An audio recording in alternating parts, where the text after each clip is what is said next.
기도하겠습니다. 하나님 아버지, 저희 필그림 교회와 가평교회가 하나님께 드리는 이 예배를 받으실 줄 믿습니다. 한 사람 한 사람에게 성령의 불을 부어주시고 은혜를 부어주시옵소서. 예수님 이름으로 기도 올려옵나이다. 이렇게 귀한 시간을 내주시고 우리 필그림교회 장병들을 초청해 주셔서 함께 예배 드리게 해주신 하나님께 감사를 드리며, 또한 담임 목사님이신 우리 정성기 목사님, 전필호 목사님 감사를 드립니다. 여러분들은 던져진 삶을 살고 계십니까? 아니면은 사명을 받고 보냄을 받은 삶을 살고 계십니까? 어떻게 살고 있는지 생각을 안 해봤을지도 모르지만, 그러나 때때로 우리가 살아가는 것이 던져진 것처럼, 이 세상에 던져진 것처럼 살아가는 사람도 있고, 이 세상에 보냄을 받고 귀한 삶을 살아가는 사람들도 있는 줄로 믿습니다. 세상에 어둠에 던져진 사람은 어둠 속에 던져진 것입니다. 인생의 궁극적인 목표인 가치와 사명이 무엇인지 깨닫지 못하고 물질과 권력에 집착하고 살아가는 사람들이죠. 그래서 경쟁이다, 승리해야 된다, 쟁취해야 된다라고 하는 것이 인생의 마치 목표이고 가치인 것처럼 살아가는 사람들입니다. 자신의 인생을 자기가 조정할 수 있다라고 생각을 합니다. 내가 어떻게든지 출세해야 되겠다. 돈을 많이 벌어야겠다. 잘 살아야겠다. 남들보다 명예를 많이 가져야겠다. 권력을 가져야겠다라고 하는 삶의 목표를 가지고 사는 사람들, 마치 그거를 자기 힘으로 이룰 수 있는 것처럼 살아가는 사람들이 있습니다. 결국에는 지치고 쓰러져서 외로움과 우울증에 시달리게 되는 것이죠. 많은 사람들이 우울증과 이러한 외로움 속에 살아가는 것이 내가 할 수 있다라고 하는 그 생각 때문인 것입니다. 그런 사람들은 죄의식도 없이 거짓과 꼼수와 온갖 불법을 자행하면서 살아가는 사람들입니다. 수단방도 가리지 않고 사회적 정의라든지 도덕이라든지 하나님의 말씀은 차치하고라도 그런 것조차 지키지 못하는 자기 이익만을 위해서 살아가는 사람들인 것입니다. 독일의 철학자 칼 야스퍼스는 이런 시를 썼습니다. 나는 있구나, 누구인지도 모르면서. 나는 가는구나, 어디로 가는지도 모르면서. 나는 죽는구나, 언제 죽을지도 모르면서. 인생이 어디에서 와서 어디로 가고 있는지 전혀 알지 못하고 일생을 살아가는 사람들이 많다라고 하는 것입니다. 그런 사람들이 바로 세상에 던져진 사람이다라고 하는 것입니다. 그러나 우리는 세상의 빛으로 보낸 사람으로 우리는 살아가야 할 것입니다. 세상의 빛으로 보냄을 받은 사람들은 주님의 제자로 살아가는 사람들이고, 이런 사람들의 인생의 목적이 분명한 사람들입니다. 하나님을 신뢰하고 자신의 연약함을 고백하면서 맡기고, 하나님 저는 할 수 없습니다. 하나님 도와주십시오라고 맡기고 살아가는 사람들인 것입니다. 자기가 맡은 적은 일에 충성하면서 하나님의 영광을 위해서 살아가는 사람들이 인생이 던져진 인생이 아니라 하나님의 보냄을 받은 사명을 받은 사람들이라고 하는 것입니다. 오늘 읽은 성경 말씀 가운데 이 바벨론의 포로로 잡혀갔던 다니엘의 친구 사드락과 메삭과 아벤느고가 있었습니다. 느부갓네살이 신상을 만들어 놓고 모두 다 절하라. 절하지 않는 사람들은 불못불에 던져버리겠다라고 이야기하였습니다. 그런데 이 세 친구는 절하지 않았습니다. 왜냐하면 하나님을 섬기는 사람들이기 때문에 우상에게 절하지 않겠다라고 하는 그러한 각오를 가지고 거절하였습니다. 왕이 불러서 다시 한번 기회를 주었습니다. 그러나 또 거절합니다. 그들이 20대, 30대 청년들이었다는 사실을 우리는 기억해야 됩니다.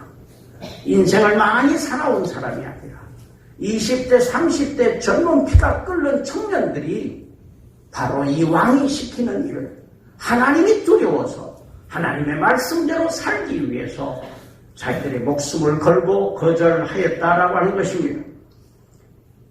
왕이 화가 났습니다. 풀무불을 7배나 더 뜨겁게 만들어라 그랬습니다. 그래서 거기에 던졌습니다. 그 사람들을 던지기 위해서 끌고 간 사람들이 먼저 불에 타서 죽을 정도로 뜨거운 불이었습니다. 그들은 포로의 신세였습니다. 그들이 살고 싶었다면 얼마든지 절 한번 끝까지 하고 그리고 살아남을 수도 있었습니다. 그들은 행정관이라고 하는 직책을 맡고 있었습니다. 그렇기 때문에 잘 먹고 잘 살 수 있는 포로들이었지만 그런 사람들이었습니다. 그럼에도 불구하고 그들은 그 유혹을 물리쳤습니다. 삶이 얼마나 강팍했습니까? 그들은 포로로 살면서 한택한 삶을 살고 있었던 것입니다. 우리는 어떻게 보면 이 인생에 풀무불에 던져진 사람처럼 여겨질 때가 많습니다. 이 시대는 강요당하는 시대입니다. 무엇인가 해야만 되고 이루어야만 되는 시대처럼 여겨지고 있는 것입니다. 과잉긍정의 시대라고 하는 것입니다. 할 수 있다. 무엇이든지 할 수 있다. 당신이 열심히 노력만 하면 할 수 있다라고 하는 달콤한 유혹에 시달리고 있습니다.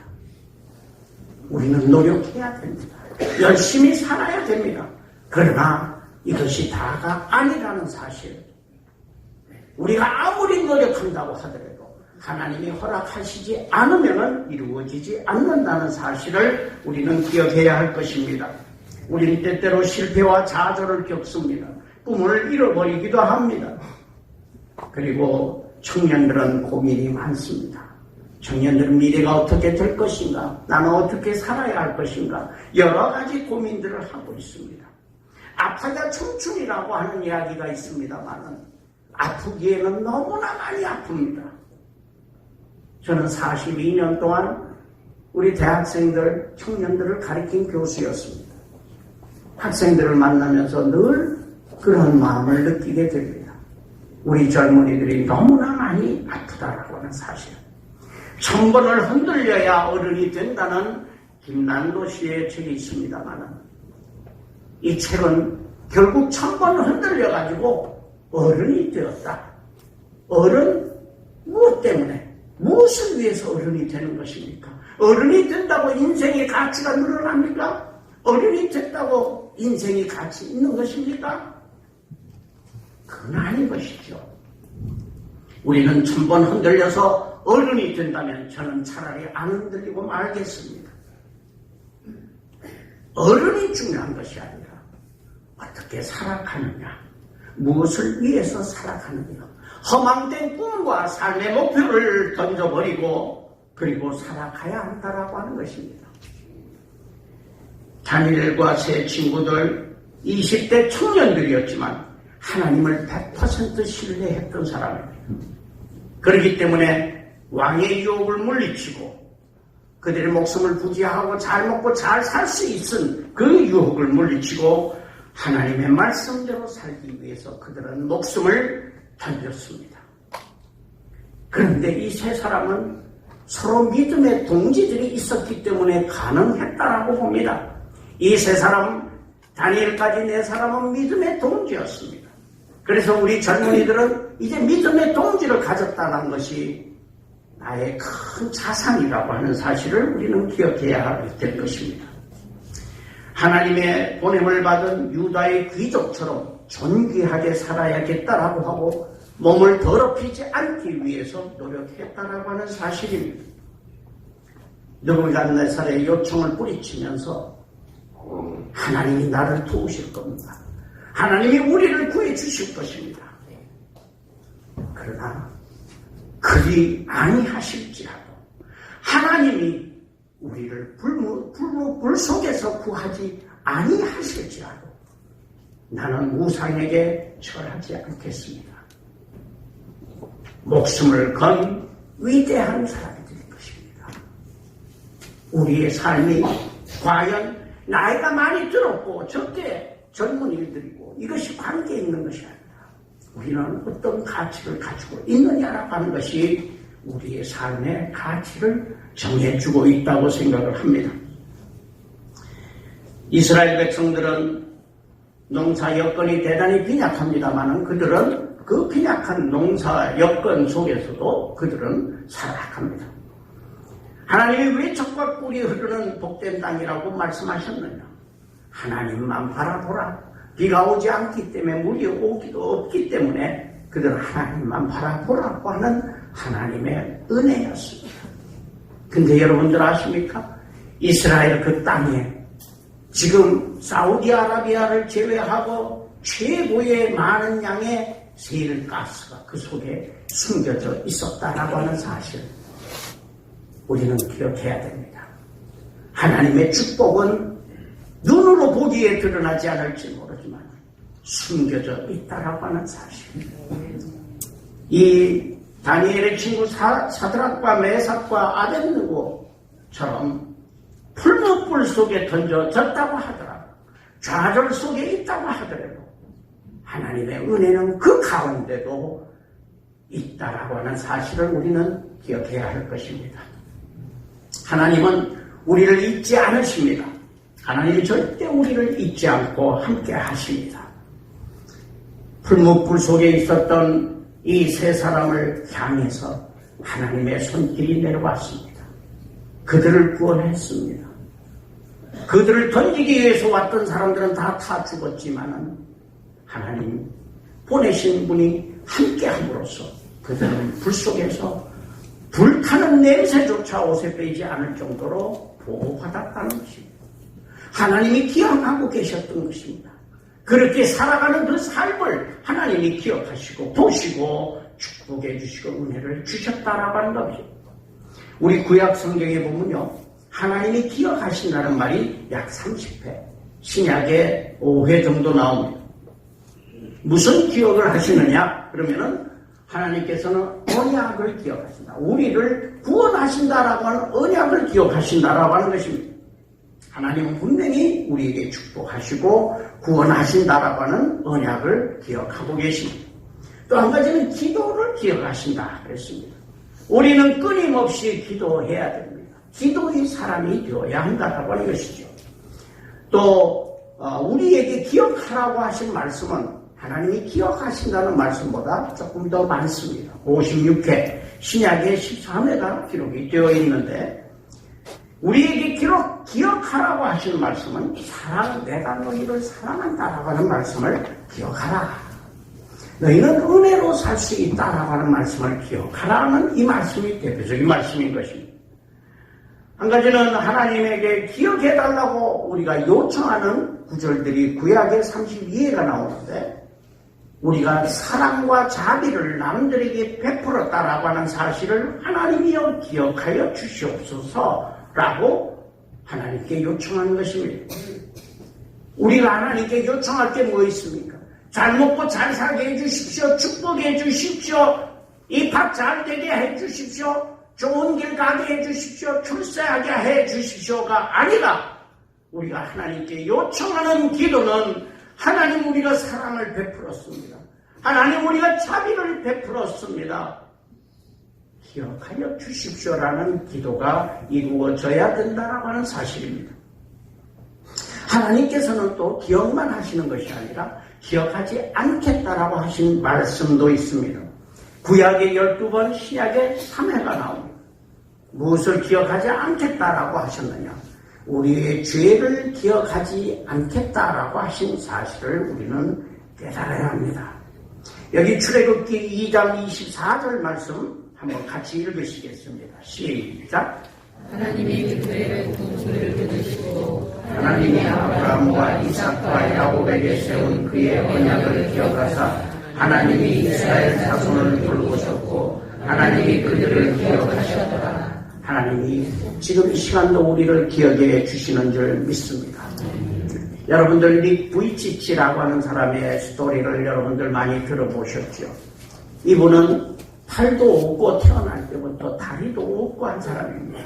겨우 있는 게 왼쪽 발 끄트머리가 조금 있습니다. 정갱이가 조금 있고 발이 달렸고 발가락 2개가 있습니다. 그 외에는 손과 발이 아무것도 없는 사람입니다. 정말 인간의 눈으로 봤을 때는 어떻게 보면 저주받은 사람 같고 어떻게 보면 아무것도 할 수 없는 사람 같지만 하나님은 그를 기억하고 있었던 것입니다. 이 닉 부이치치는 정말 인간적인 모멸을 받으면서도 그는 살아남기 위해서 하나님을 기다리면서 하나님의 은혜를 바라면서 살아왔습니다. 이 닉 부이치치가 고백한 글입니다. 나는 기도하면서 언제나 동행해 주시는 하나님의 말씀을 되새겼다. 주님은 결코 나를 떠나지 않으시며 잊어버리지 않으신다.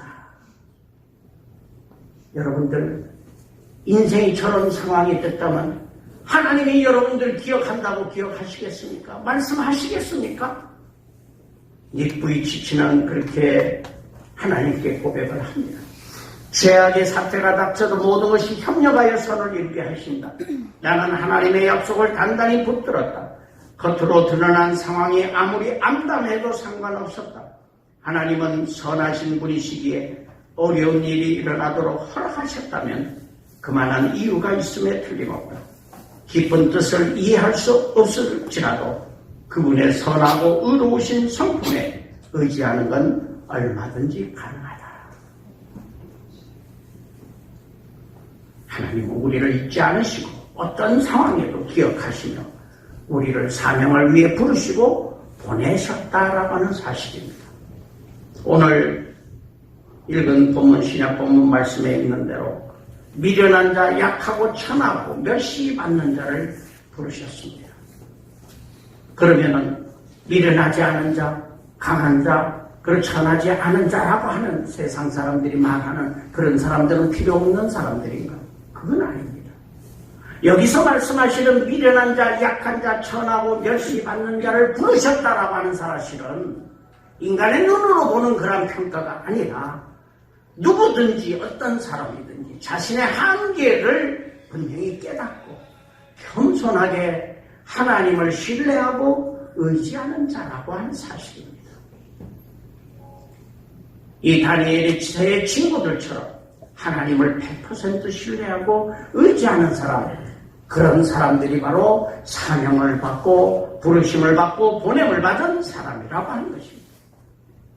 이러한 사람들을 보내시는 것은 육체로 자랑하지 못하게 하기 위해서 보내시는 것입니다. 여러분 잘 아시는 김하중 대사라는 분, 중국 대사를 오랫동안 하셨습니다. 이분은 공직생활을 하면서 기도하셨습니다. 기도하며 공직생활을 하셨습니다. 청와대에 있을 때도 그랬고 모든 공직생활 가운데 하나님께 사명을 받습니다. 하나님께 묻습니다. 하나님은 오늘 조약을 체결하게 되어 있는데 이 조약을 어떻게 할까요? 어떻게 하는 게 좋습니까? 라고 하면 하나님이 지혜를 주시고 말씀을 주시고 다른 사람을 통해서 그 일을 이루게 해주셨다라고 하는 고백을 하고 있습니다. 그는 시편 139편 1절에서 4절 말씀을 통해서 하나님이 나를 이렇게 기억하시고 인도하셨다라고 하는 사실을 고백합니다. 함께 읽으시겠습니다. 시작.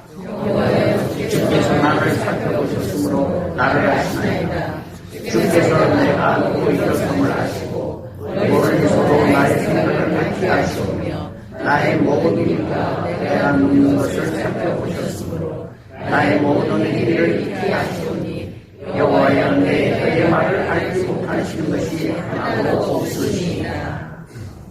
오늘 우리가 예배드리는 이 모습, 우리가 성경을 읽고 하나님께 고백하는 기도의 모습, 우리가 하는 모든 것들을 하나님이 기억하신다는 사실을 우리는 기억해야 할 것입니다. 협력하여 선을 이루시는 하나님은 나보다 더 어렵고 힘든 사람, 우리가 지금까지 이렇게 살아왔는데 주변을 돌아보았을 때 나보다 힘들고 어렵고 좌절할 수밖에 없는 사람들을 바라보면서 하나님이 인도하여 주심을 우리는 감사드립니다. 나의 욕망을 위해서 사는 자들은 이 세상의 어둠 속에 던져진 사람들이고 아버지의 영광을 위해서 살아가는 자들만이 하나님의 사명을 받고 이 땅에 보냄을 받은 귀한 존재들임을 믿으시기 바랍니다. 기도하겠습니다. 저희들을 어두운 가운데 두지 아니하시고 이 땅의 밝은 빛으로 역할하기 위해서 사명을 주시고 보내신 줄 믿습니다. 아직까지도 하나님을 모르고 어둠 가운데 헤매는 많은 영혼들을 구원하는데 저희들을 사용하여 주시옵소서. 하나님 아버지 감동교회를 축복하여 주시옵소서. 모든 교우들이 하나님 바라보며 주님만 바라보며 살아가는 귀한 은혜의 삶을 살게 하여 주시옵소서. 비록 어렵고 인생살이가 힘들다고 할지라도 그것은 하나님께 영광 돌리기 위함임을 우리가 깨닫고 하나님께 영광 돌리는 귀한 삶들을 사는 귀한 가정들 되게 하여 주시옵소서. 우리 필그림 전우들 하나님께서 함께하여 주시옵소서. 믿음의 용사들 되게 하여 주시옵시고 하나님이 사용하시는 귀한 제목들 되게 축복하여 주시옵소서. 예수님 이름으로 기도 올려옵나이다. 아멘.